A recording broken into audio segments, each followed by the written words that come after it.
गुन्हेगाराला सोडून द्यायचं. हा चला अटक करा मग मला. अटक करायचा शब्द का वापरला तुम्ही त्याच्यामध्ये?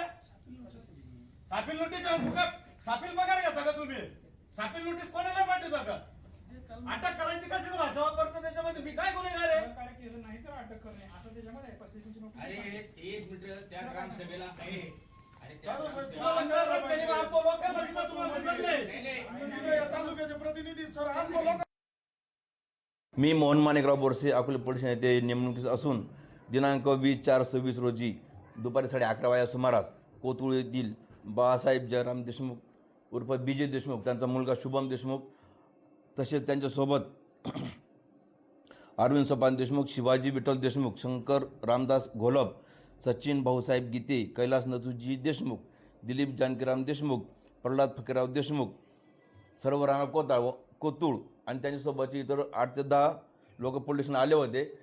BJ देशमुख यांना आमचे हवालदार अनिल जाधव यांनी एका गुन्ह्याच्या तपासासाठी बोलवले होते, परंतु ते जवळपास 20 ते 25 लोक पोलीस स्टेशनात घेऊन येऊन त्यांनी पोलीस स्टेशनात गोंधळ घातला.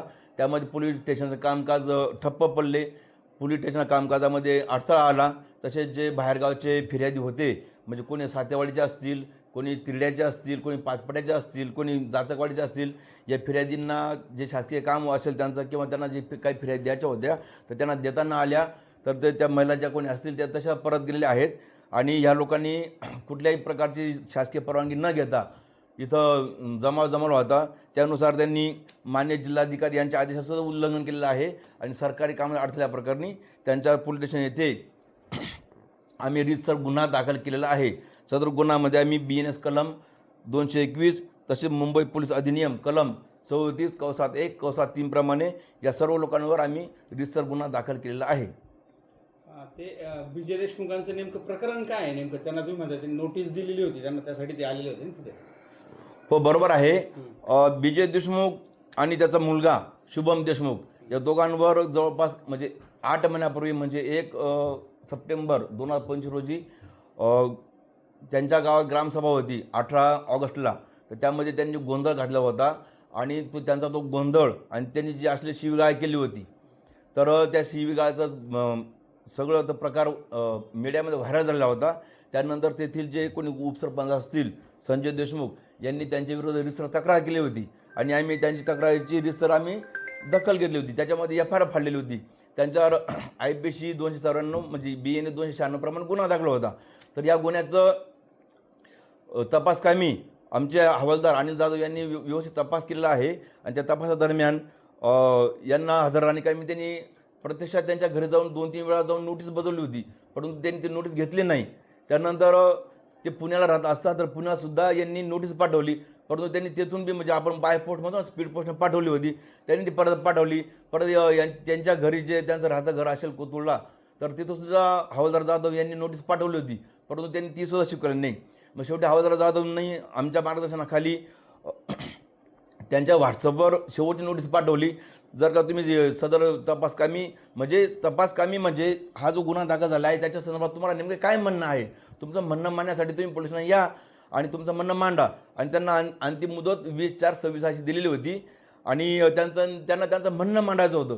ते जर त्या दिवशी जर हजर झाले नसते तर त्याच्यानंतर आम्ही त्यांची अटकेची प्रोसेस सुरू केली असती, परंतु त्या दिवशी ते हजर झाले आणि त्यांचं म्हणणं परंतु त्यांनी काही मांडलं नाही. हजर झाले तर त्यांनी तपासात सहकार्य न करता उलट पोलीस स्टेशनला 5-25 लोक हाताशी धरून गोंधळ घातला आणि सरकारी कामामध्ये अडथळा निर्माण झालेला आहे, म्हणून त्यांच्यावर आता हा दुसरा गुन्हा दाखल झालेला आहे. दुसरी गोष्ट ते एक आरोप असा करतात किंवा तालुक्याचे लोकप्रतिनिधी यांचा तुमच्यावर दबाव आहे का काय या संदर्भात गुन्हा दाखल करण्यासंदर्भात, पहिला पण आणि आता नंतरचं पण? नाही, असा कुठला प्रकार दबाव नसतो. आता मी एक लक्षात घ्या, अकोले तालुका अतिशय म्हणजे वैचारिक लेवलचा अतिशय चांगला तालुका आहे. इथले लोकप्रतिनिधी असतील, आता समजा आमदार साहेब असतील किंवा वैभव पिचड असतील, तसंच अमितदादा भांगरे असतील किंवा आपले मेंगाळ आहेत मारुती मेंगाळ उपसभापती ते मारुती भाऊ असतील, तसंच महेश नवले असतील शिवसेनेचे, ह्यांनी म्हणजे हे पोलीस स्टेशन कामकाजामध्ये यांच्यापैकी कुणीही कधी दखल देत नाही. आजपर्यंत मला असा अनुभव नाही. कोणीच कधी आमच्याला असं पकडा किंवा त्यांच्या खोटा गुन्हा दाखल करा असा पद्धतीचा आजपर्यंत कोणाचा फोन येत नसतो. त्यांचे फोन कधी येतात जर समजा कोणा अन्याय होत असेल तरी खरोखर चांगली गोष्ट आहे, म्हणजे कोणाचं तरी कायदेशीर काम करून देण्याचं आहे तर असं कधीतरी यांचे फोन येतात. परंतु पोलिसांवर यांनी कोणी फोन करून तुम्ही असं काम करा किंवा तसं काम करा असं येत नसतो.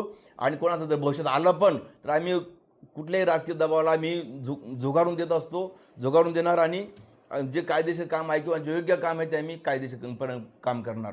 त्याच्यानंतर एक आरोप अजूनही असा केला गेला की अकोले पोलीस स्टेशनच्या हद्दीतील जवळपास 100 मोटरसायकली चोरीला गेल्यात, मात्र त्याचा तपास पण झालेला नाही आणि किंवा काय अशा नाही. याचं उत्तर मी तुम्हाला याच्यातून देतोय.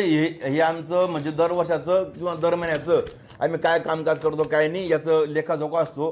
तर मी तुम्हाला सांगू इच्छितो की मी येण्याच्या आधी, कारण मी 24मध्ये आलेलो आहोत 24, 25 आणि 23, 24 तुम्ही सगळी आकडेवारी बघू शकतात. सगळी आकडेवारी याच्यामध्ये आहे. तर मागच्या वर्षीसुद्धा 24मध्ये जवळपास 63 मोटरसायकल चोरल्या गेल्या तर पूर्ण हद्दीतून 63. मागच्या वर्षी आम्ही तो आकडा कमी केला आणि ह्या वर्षीसुद्धा कमी केलेला आहे. तर याच्यामध्ये आपण खूप एफर्ट घेतले आहेत आणि आपला जो डिटेक्शनचा रेट आहे तो सुद्धा आधीच्यापेक्षा आता खूप चांगल्या पद्धतीने खूप वरती आलेला आहे. आणि त्यानंतर आम्ही जे मोठे तपास चांगल्या प्रकारे केलेले आहेत. आता मग तुम्हाला बघता येईल की धामणगाव पाटमध्ये एवढा मोठा दरोडा पडला होता. आम्ही तो 4 दिवस आरोपी डिटेक्ट करून त्यांच्यापासून संपूर्ण मुद्देमाल जप्त केला आहे. ते दरोड्यासारखा गुन्हा. त्यानंतर आपल्या शेतकरी बांधवांच्या ज्या मोटरी चोरल्या गेलेल्या होत्या तर त्या मोटरी आम्ही जवळपास सगळेच मोटरी त्यांचे जे टाटर मीटर वायर असतील आम्ही चोरांना पकडून ती गँग्स हे सगळे पकडून आम्ही त्याचे ताब्यात दिलेले आहेत. आणि मोटरसायकलनं सुद्धा अतिशय प्रमाण कमी झालेलं आहे.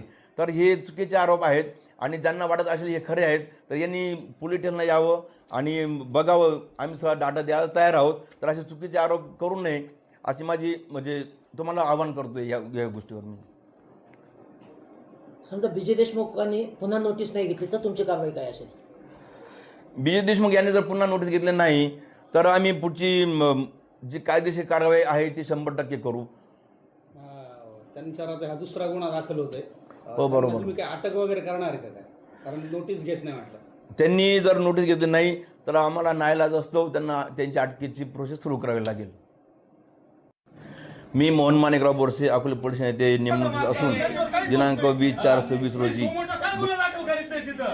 एखादा आमदार लोकप्रतिनिधी जर सैरा वैरा मारायला लागला लोकांना त्याच्यावर काहीच होत नाही.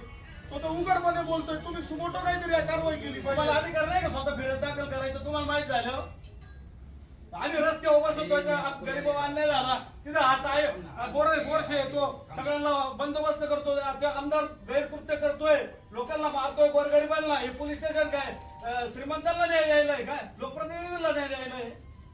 तिथं नाही यायचं कार्य हे करा. तुम्ही नियमाने बोला. नियम शिकू नका आम्हाला. नाही इथं हो मध्यंतरी एक यायचा फोटो व्हायरल झाला. आम्ही नाही बोललो तुम्हाला. तुम्ही तुमचं पोलीस नाही घरी पाठवता. पोलीस घरी पाठवत नाही. अरे माझ्या एक मिनिट पाटील सावंत साहेब माझ्या भावाचा ट्रॅक्टर चोरीला गेला रमेश काकाचा. यांच्यासाठी तपास झाला नाही. मी वळसे पाटील गृहमंत्री होते त्यांना स्वतः बोललो तेव्हा त्यांनी एसपीला सांगितलं 2 स्क्वॉड केले. यांनी ते हप्ते गोळा करायला का इथं?